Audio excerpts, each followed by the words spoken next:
Welcome, everybody, to the Friar Talk podcast. Today, we are going to be recapping the Rockies series, and then we're going to be previewing the Cardinals series. And then we're also going to be talking a little bit about C.J. Abrams and Mackenzie Gore, just because their names have floated in some trade rumors, and we're going to be shutting those down a little bit.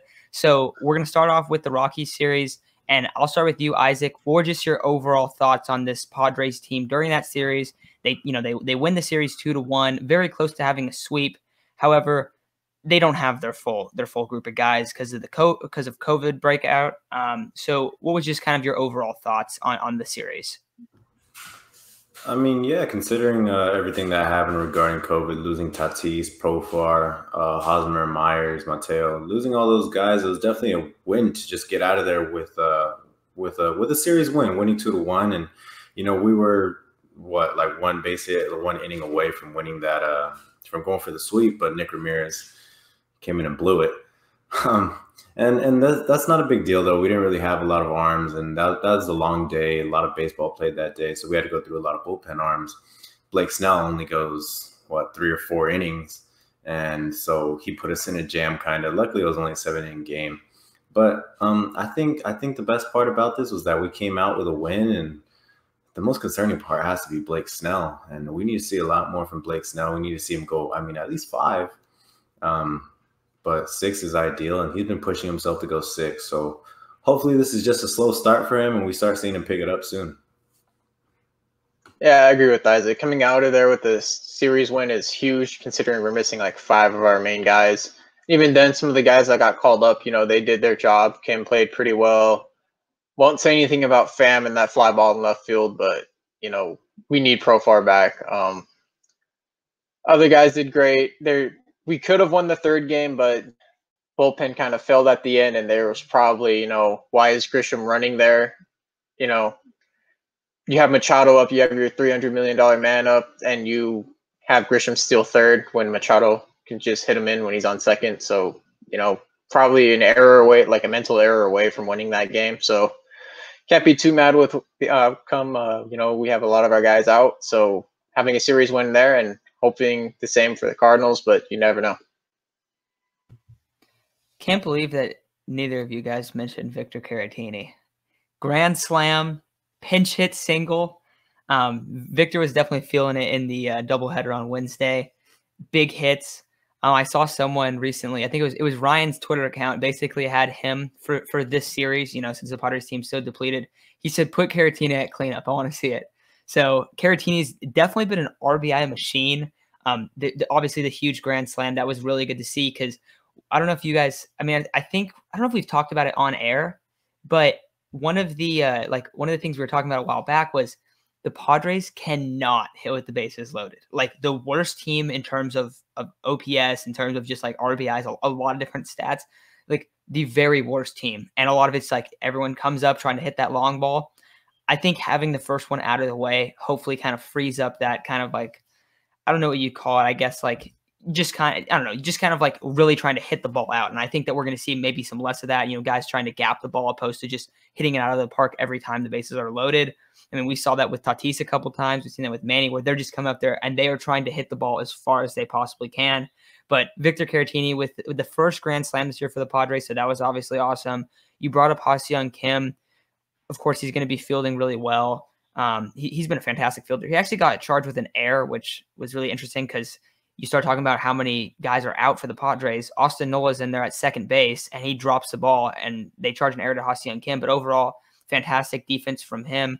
Tucupita comes into this series, plays pretty well. I know he went 0 for 4 in the 2nd game on the doubleheader, but, just kind of providing a spark a little bit and having a lot of energy on the field too. Also, it's nice that he can play, 2nd, right, left, wherever you kind of want him. Don't understand Tommy Pham hitting cleanup. We've talked about this. He struggles, and then what does everyone do? Oh, he has a hit the game before. Oh, let's move him up to cleanup. And then every single time, if he's hitting 4, 5, or 6, it seems like routinely he goes 0 for 4 and leaves a bunch of guys on base in those lineups. I don't understand why they keep hitting him early. And then the biggest concern is definitely Blake Snell. And I remember we were talking, Chase, and you said he probably leads the league, or not probably. He definitely, without looking at any numbers, he definitely leads the league in full counts. And if you're watching that game, the first inning starts and he goes by and it looks like, hey, this is gonna be a pretty routine 1, 2, 3 innings. Of course not. He goes like 25 pitches, and then every inning after that he goes. I think he threw 85 pitches in 4 innings. So you gotta slow down on the pitch count. It seems like every time he comes up, gets guy 0-2, and then 3 balls out of the zone, and the hitters know he's not going to attack them in the zone after they go down 0-2. So they're just working the count, so they know that they can get him out of the game pretty much every 4th inning. So overall, I think it was a win for the Padres. All of their starters, none of them went to 4 innings. You had Lamet went 2, and then Darvish only went 4 because he had to get pinch hit. And then, of course, Blake Snell kind of struggled in terms of pitch count, so only went 4 innings.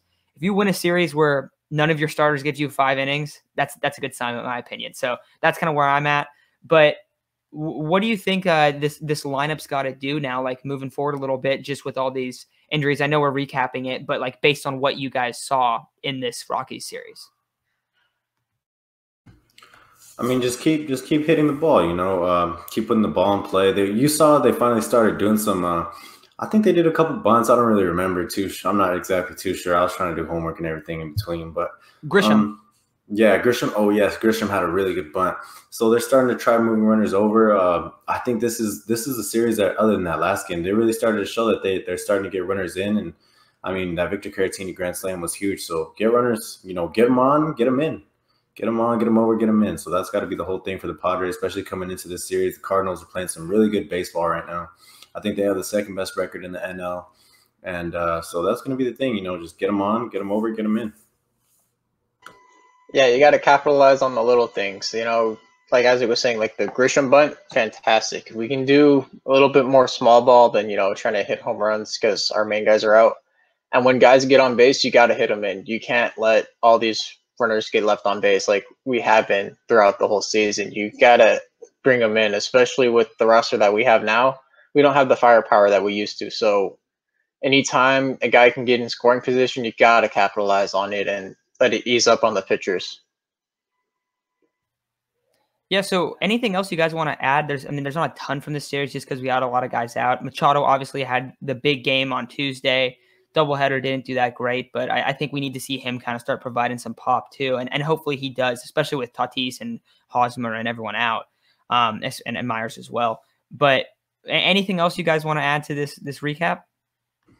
I just, for everyone who's listening, I know there's a lot of mixed opinions on Blake Snell right now. I just want to get an idea. What's everybody's opinion on Blake Snell? Is he fine? Is it a little bit concerning? I think we just got to start tempering our expectations a little bit because I think, personally, like for what we gave up Patino and Mejia, who are 2 former top prospects. Should we start tempering our expectations to maybe 4 or 5 innings, which I totally don't want to do because I think, he could still be that Cy Young type pitcher, but not when you're getting into this many 3-ball counts. But yeah, I mean, hopefully we start seeing better of Blake Snell, but I just want to know, like, what do you guys think? I honestly don't think I can see him going past 5 innings anymore. It's just every time you're like, oh, wow, he's off to a great start. Oh, my God, he only has 50 pitches in the 3rd inning. I'm like, wow, he can go 6. And then the 5th inning comes around or the 4th inning. He just has like a meltdown. He walks like 3 batters in a row and then he just struggles to get out of the inning. He may only give up 1 or 2 runs, but that inning lasts like 20 to 30 pitches, and then the 5th inning comes and these guys get taken out after the 5th inning because he's already at 90, 95 pitches, and you're just not going to let him go out for the 6th because you don't know how many pitches he's going to throw. Yeah, I know, and he'll have a game too. I mean, the game against the Giants, he'll have 1 hit, and I think he ended up. Did he give up 4 runs? Yeah, it was 4 runs because he left the bases loaded. Like it's been a rough start for him. I do think that. I mean, right now, I don't think that, like, just what we've seen from him on the Padres, it's hard to kind of expect him to go past 5.